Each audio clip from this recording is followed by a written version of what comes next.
Hey everyone, hope you're doing well. Welcome back to another mic'd up video. This is my Thursday session. So my last video was the previous day's training session, and then the next day will be potentially a big Friday, or I might take tomorrow off entirely to let myself fully recover and then train heavy the next Saturday, because this is the fourth week of this little block thing that I'm trying to do. The next day or the next training day, whether that's tomorrow or Saturday, will be the heaviest day of the block, and the goal of that is just to get above that 125 and 150. And I'm not really trying to set crazy goals above that. If I snatch 130 and 155, I'll be perfectly happy, and that's kind of what I'm thinking is going to be possible based on the quote-unquote attempts or whatever that I'm going to make. But I've been seeing in these last couple heavy sessions, I've been getting up to 120, to 125 on like the really heavy days last week, and so I would like to do 120, 125, and then 130, and obviously do that without straps. I also, sorry,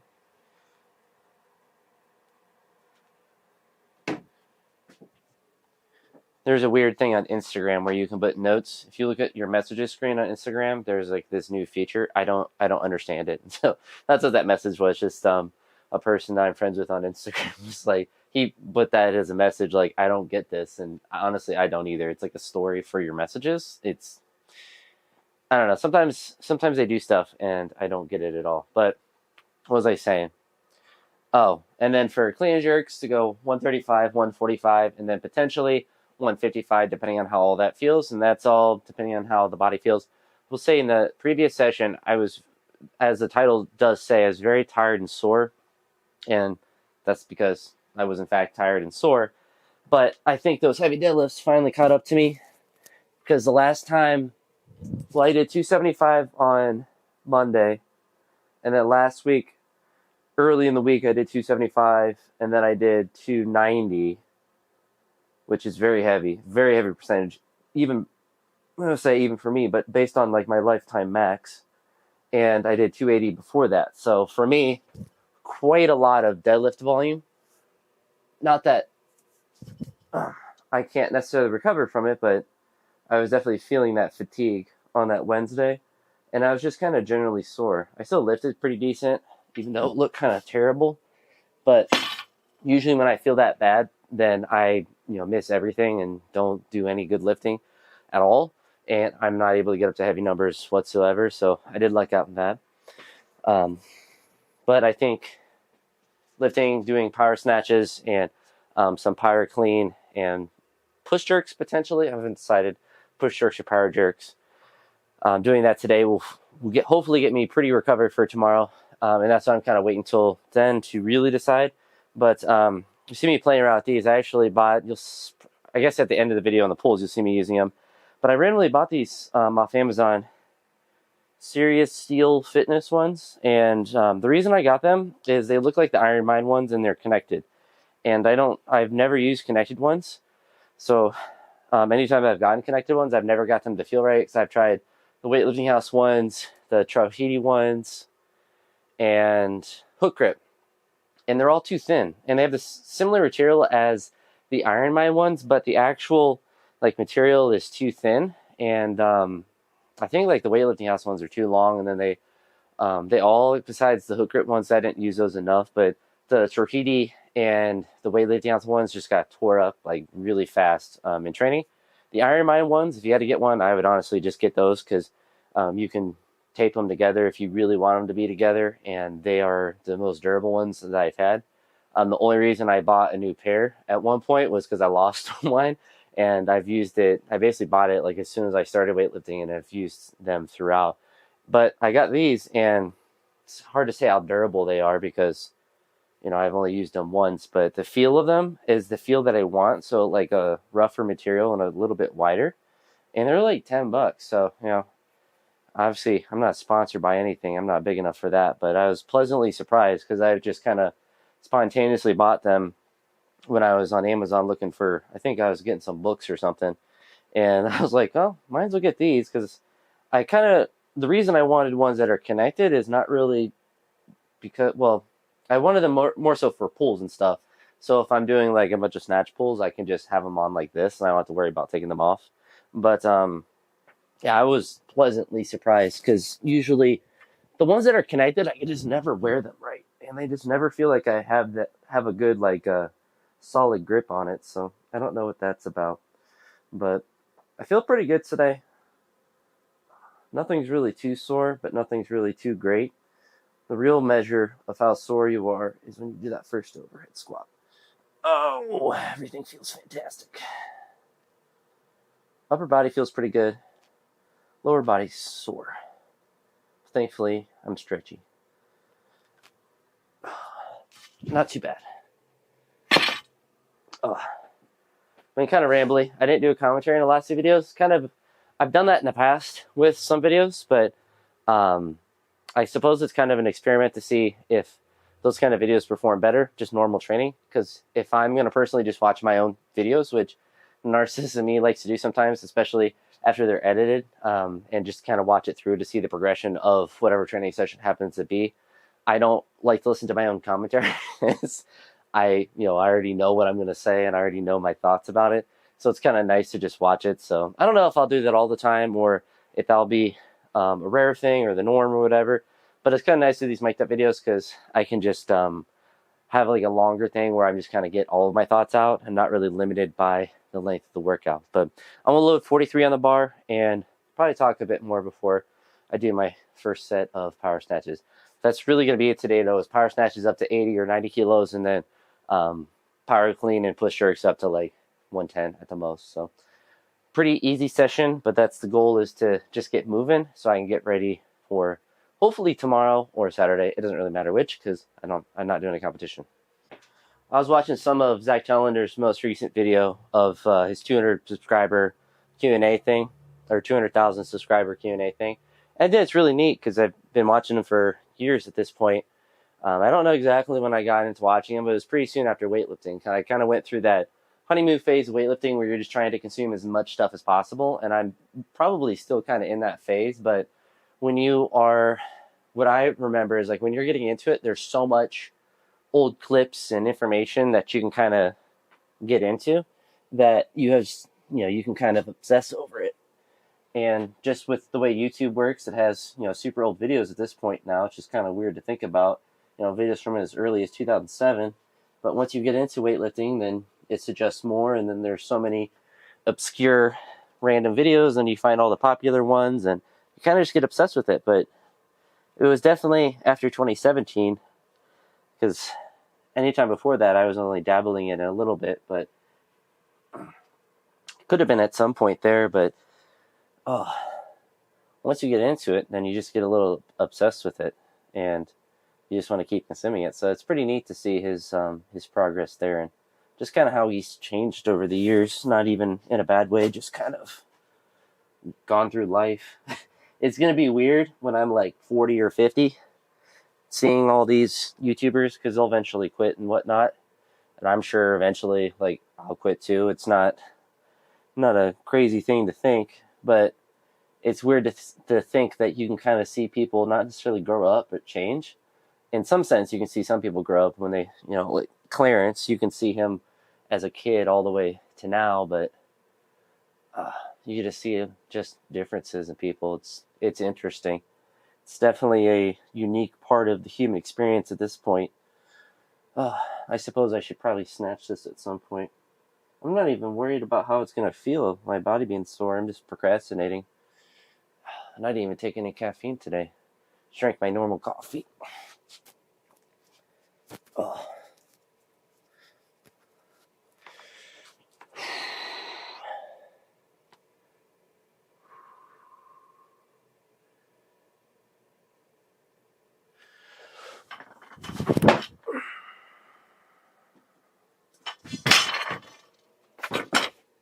Nothing too special there, so we'll go up to 60, 61 or whatever, 70, 80, and see how I'm feeling from there. But I was pretty sore, but didn't feel bad at all, so we'll just keep moving. As I get older and think more about the direction of my training, I always think that there'll come a day where I just don't care about competing, and I think that day is really close because I don't value it as an actual way to measure your growth. And I've been thinking about this for a while, because all competitions really do is it gives you something to train for, but if you have enough self-motivation or you have goals that aren't related to competition, you don't ever really struggle to just go and train. Like, I want to snatch 140. I don't really care what I do in competition. In a perfect world, I would only do PRs in competition. But competitions are often not ideal places to work to maximum or be able to, because it's one particular day of training. It's a different environment, a different context of lifting. And sometimes, you just can't go heavy on a certain day or as heavy as you can. And when I think about, getting older and whatnot, to me, what I like more about lifting is training. Because ever since I've been a kid and I was trying to get better at sports, I've always liked training. And I wish I would have realized much, much earlier. I probably would have if I would have been introduced to weightlifting at a younger age, just how much I did enjoy it and would have gravitated towards it instead of team sports. But you can't really make those life choices when you're almost 30, which I'll be this year. But when I think about it, I'm like, well, competition is like one step from like being in a team and doing all that, because you can't do a competition by yourself, because it's very difficult to count weights by yourself. Not like when you're warming up, but like for your attempts. And so that's another huge variable, is timing that all up. But when you're just training like I am here, it don't matter how I move, and the time that I take is up to me. How I train is up to me. How hard I work is up to me. It's 100% my choice at this point, assuming that, a mouse doesn't burst down this door and attack me or something. But like, for the most part, the choices I make are going to impact my training in every which way. And the results I get are from how hard I'm able to work, which is, a lot of it's based on what, you choose to do, but some of it is based on what your body lets you do. All right.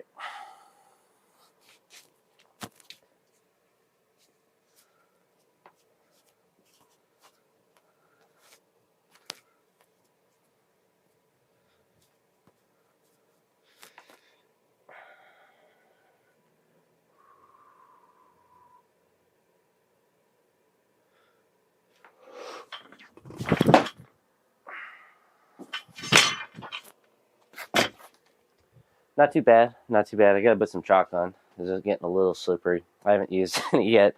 I actually got more chalk to bring out here, and I left it in the house. But eventually get out here because it's getting pretty thin over in my bucket over there. But I'm going to load 70 on there and just keep working. Another thing that really got me to rethink how much I value doing competitions is the fact that I'm not really ever going to compete for anything important. I mean, it's important that I make growth and I make progress and I improve. But when I think about a competition, I'm not going to an international team. At best, I could qualify for nationals and then spend $1,000 to finish in 50th at nationals.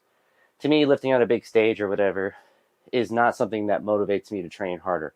Don't really care. I would like to get to the totals that would allow me to do that if I wanted, but to go through all that hoopla doesn't really appeal to me really at all. The fact that if I snatch 140 in a competition or in the shed, I would be just as happy.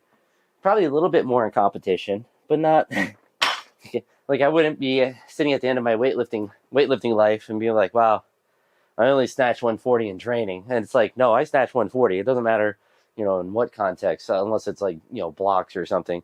But like, if I snatch 140 from the floor, like, that's exciting. If I, clean jerk 170 from the floor, like, that's exciting. It doesn't matter to me the context of it.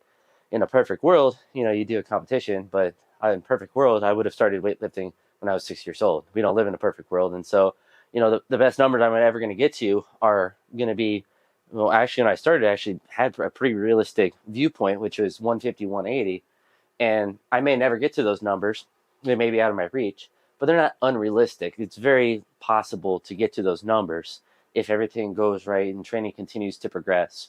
But then I think I set 2 goals when I started. It was 140, 170 as the like, as long as I just train, like I should get to those numbers. And I don't think that's untrue. I think that's actually really true for my trajectory of training.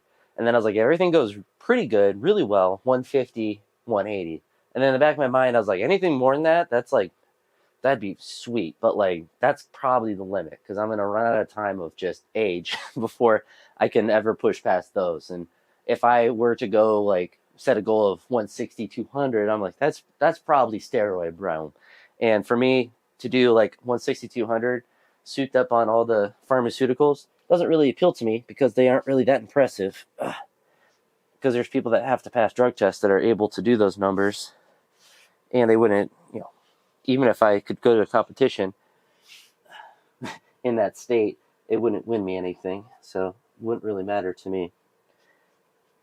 The more important thing in training is that you're making growth based on where you are prior. And that's the hard thing with social media, is that you see everyone else doing whatever and you think that you could too, or you want to too. But really the important thing is improving from where you were at, because that's all you can control. Social media is nice to see other people lifting, but it's not nice because you get to see other people lifting. All right, so this is 70.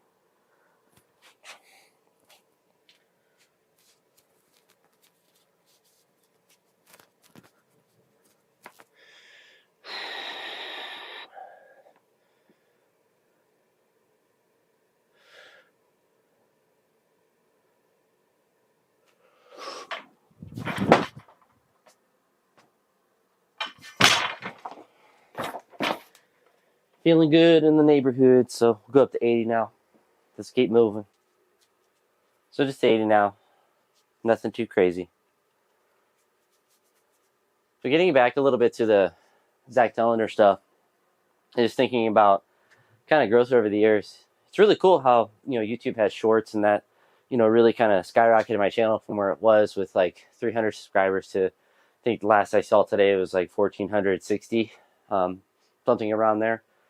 And just to see that growth is encouraging because I had been making videos for a while, but it just makes me want to be consistent and to try to be thoughtful about the content I put out.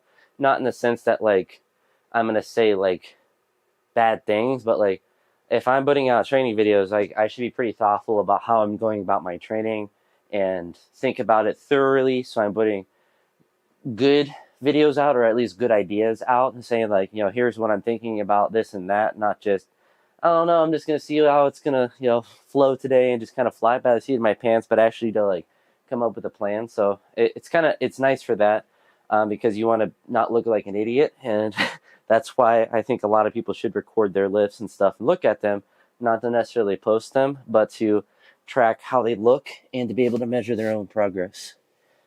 Because anyone that's played a sport, or even if you haven't, if you can look at a video, you can look at aesthetics. And that's the easiest thing to improve in your lifting. The hard part is finding the important things to change. But if you're trying to make the aesthetics of the lift look better, you're probably on the right track. And that's true of almost any biomechanical movement.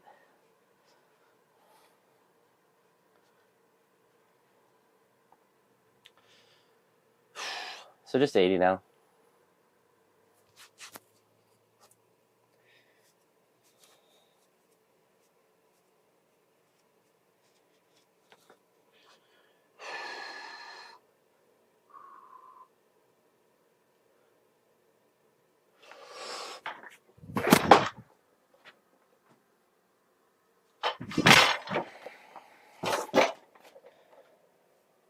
We'll do one more at 90 and then call it there. I want to feel a little slow, but it's alright. We'll do one more.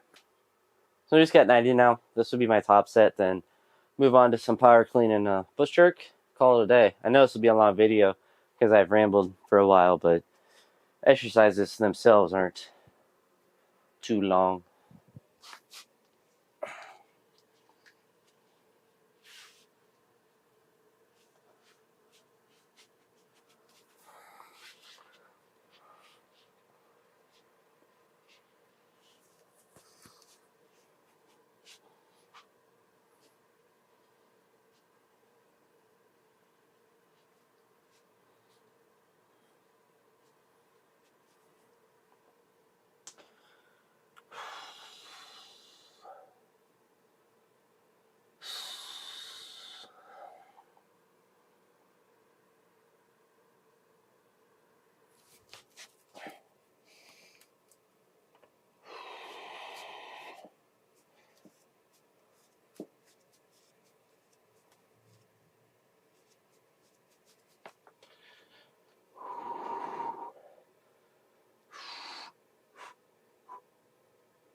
Not the prettiest lift, but it's fine for today. So we're gonna leave 61 on there, and then probably leave the straps on too, and do some pyro clean and push press, and keep rambling about random subjects.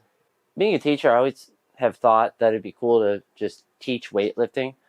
That's not really a possibility anywhere around me or in any sort of easy way. There's not like, here's a weightlifting high school position to do and you just teach weightlifting all day. Like, obviously, that'd be really fun, but those jobs don't really exist. And to make a job like that would exist would take years and years of work and advocacy for that kind of thing. And how I kind of look at that kind of thing is like, I'm not going to try to coach or anything like that because I don't really care about other people's lifting as much as I do my own.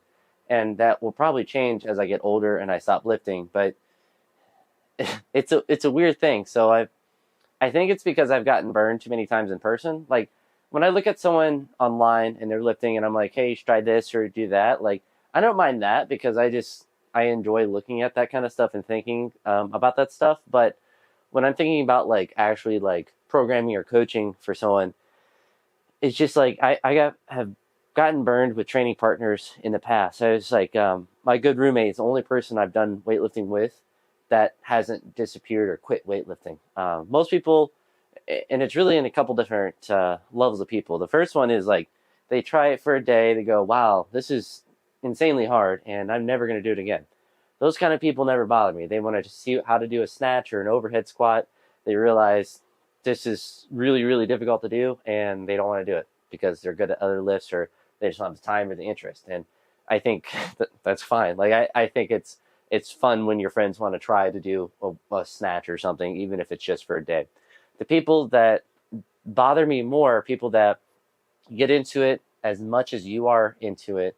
They train with you every day, and then we either quit or move. And it bothers me much less if people move because I'm an adult and other people are adults and things happen in your life where you got to move around or make adjustments. But when you train weightlifting, it's a weird thing because I've trained with my roommate for the longest time, and then I've had a couple other people that have come in and out.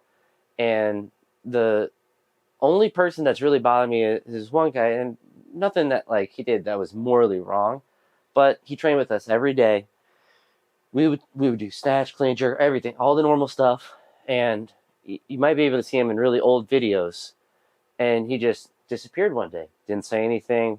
Didn't come back to the same gym he was at, and completely disappeared. Then he like had a couple posts, so he wasn't like dead, but he like had a couple random posts online because he was doing like personal training or something. And I was like, I get wanting to quit weightlifting. Anyone who's done weightlifting long enough understands like the idea of quitting isn't the most far-fetched idea to have. But when you just randomly quit on people that you train with, like I don't know, like my one buddy at the old gym I was at, he's a power lifter. He's telling me that he's moving to a different state. I haven't went to the other gym since I quit. You can scroll back years at this point and see the last time I was at the other gym, and we have kept in contact since then. But like that kind of thing, it's like I don't know, it's like I feel like that's a common courtesy if you're not posting all the time online. It's a lot different if like someone leaves and you're like, hey, I went to a different gym. That was our other buddy who trained really hard with us, because we've had two people, so me and Justin, my roommate, have had two people that have trained really hard with us like every day for a while. The one disappeared like a missing person, and the other was like, I'm moving with my girlfriend, and basically I'm an adult doing adult things. And I was like, oh cool, it's like that's exciting for you. And he had a gym that was closer to where he was. And then other people were like weightlifters, but there's just more like life stuff, like they moved away or stuff like that. And that doesn't, I don't know. But when you kind of help someone or you kind of get invested in someone's lifting that you're around all the time, and you see that they aren't around for long, then you kind of realize that there's not really a point. I don't like, it sounds mean, but it's like, why am I going to get invested in, helping you do this when I know in 2 months you're not going to be here, or, and on a Tuesday you could just, up and leave, and, I've never hear from your lifting or anything that's going on with you again. And when I think about that, it's like, it seems kind of mean, but it's kind of just how life works. Like people move on and stuff. And it makes me not want to be a coach, because Like I got into weightlifting and I've been doing it for years and I don't plan on stopping anytime soon. And I don't think that's normal. I think most people do it for a while and then quit, or they just emphasize it less. And I'm still obsessed about it for better or for worse. But we have the straps on again to keep me from going too heavy. We do some push jerks just to work on that leg drive.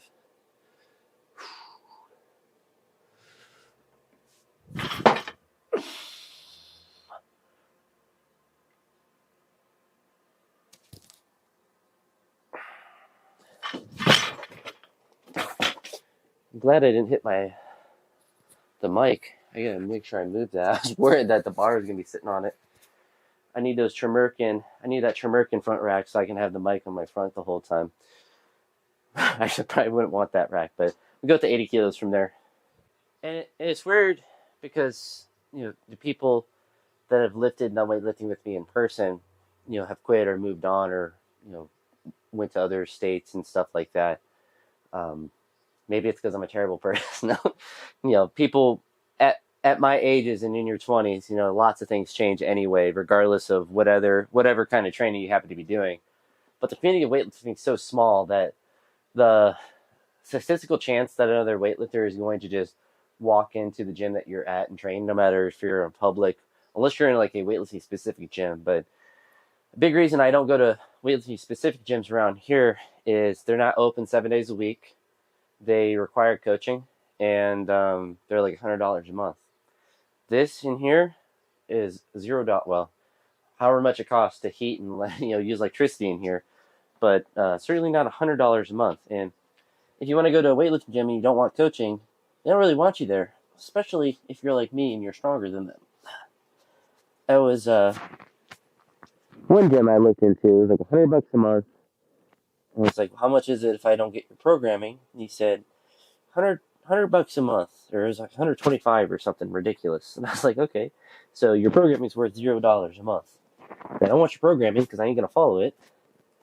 And then the other gym was like, well, we don't normally let people just like come in and train whenever. I'm like, well, why the heck do you have a gym if that's gonna be the case?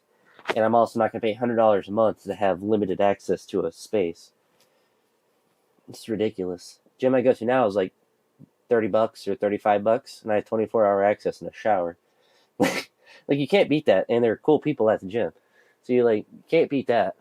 Can't beat that at all. Just 80.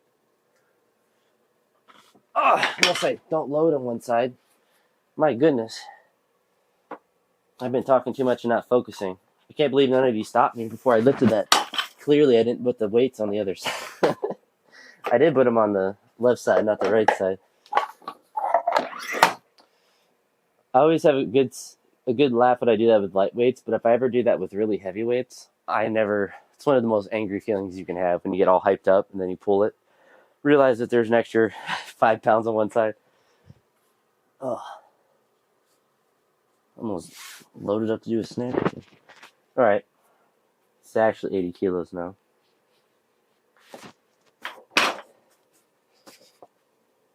So just another push jerk.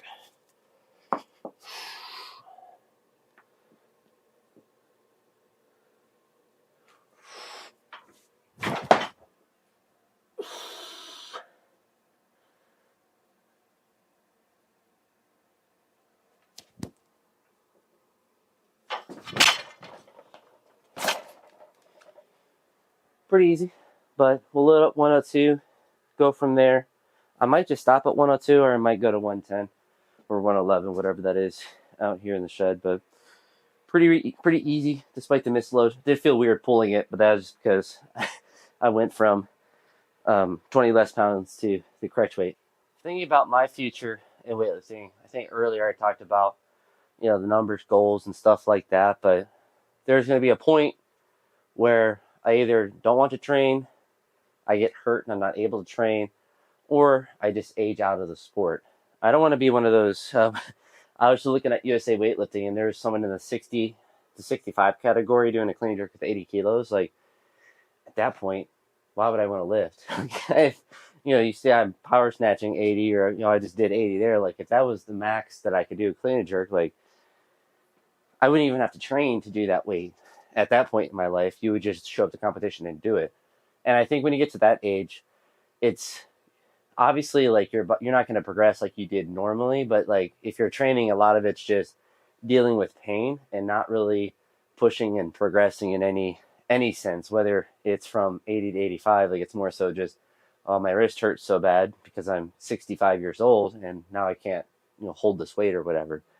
And if I get to that point, why would I bother that? And hopefully with weightlifting, I can do it till I'm like 40 or 45 and like push it that far and like actually be getting stronger, or at least like not getting significantly weaker. And when that happens, then I think that I'll probably just be more of like an Ivan Durek guy and just, squat, press, and bench and just do that for a while. And that will probably take me to death. I'm hoping to squat when I'm old, but if I start to have issues where I can't squat or hip issues or stuff like that, then I'm going to be that weird old man that can still deadlift 500 pounds. I'm going to be 85 out here with these same straps, deadlifting 500 pounds every day. That's at least my plan for lifting. But I'll always be doing something because I like training, no matter what it looks like. So it's just 102. Got to double check, make sure I got 45s on both sides.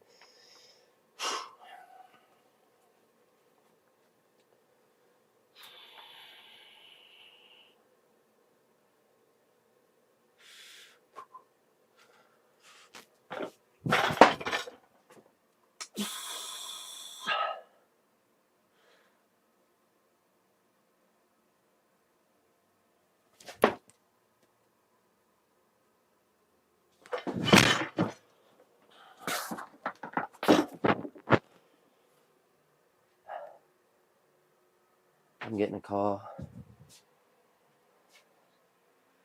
Oh, that was just my roommate griefing me because he's gonna come out here and train. Because I'm on spring break, there's not really an excuse for me not to get my training done a little bit earlier than I would normally do when I'm at work. Especially on a session like this, I can do it any time of the day. But as you see, I went up to 111. We're gonna do another rep here. We'll see how the push jerk feels. And if you don't know, push jerk basically is a power jerk without moving your feet. So it's like a cheating push press is a good way to think about it. But we're going to try to actually do a good power clean, which is rare and difficult. It's a little bit harder with straps, but it's going to make me have to really force my elbows up. Will be good. And then that'll probably be it. I might stretch or something for a bit, but I'll probably do that in the house just so I can get in there and get other stuff done. I've been cleaning my car out, so I'm doing that and slowly but surely, because I haven't cleaned it in God knows how long.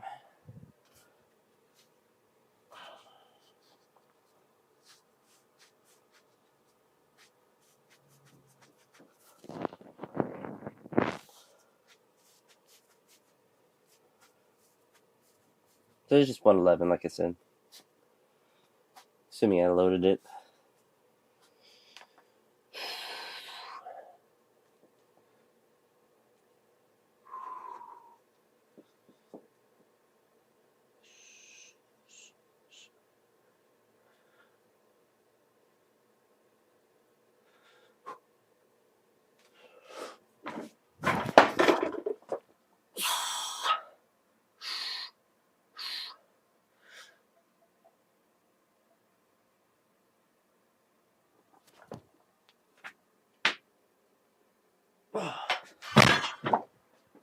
Actually, pretty decent power or push jerk.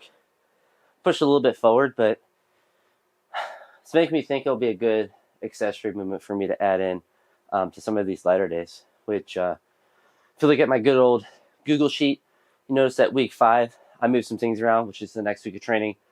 The movement I'm gonna use as my main accessory for the snatch and for the clean is actually going to be, is going to be pause snatch below the knee and pause clean below the knee. And the reason that I chose those was because it kind of is similar to the low hang, but it will also really allow me to focus on having the bar, making sure it's level. So one of the things I'm noticing is that my right side would go down. So what I'm thinking is probably happening is less of this kind of twisting, which I'm sure might be a little bit of it, but it's more so shifting one side or the other that's causing that side of the dip down. So with that pause, I'll be able to really focus on that position right there and be able to go through it.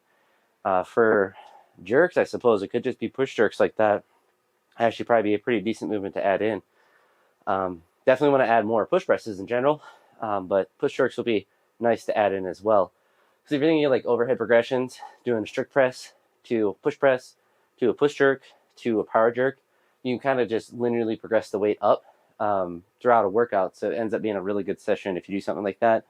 But for me, at this point, I kind of want to just focus on each individual movement a little bit more so. But doing a workout like that could be nice as well. But that's going to be it for this mic'd up video. Apologize for it being super long. If you like this kind of style, I've heard some positive feedback on other ones.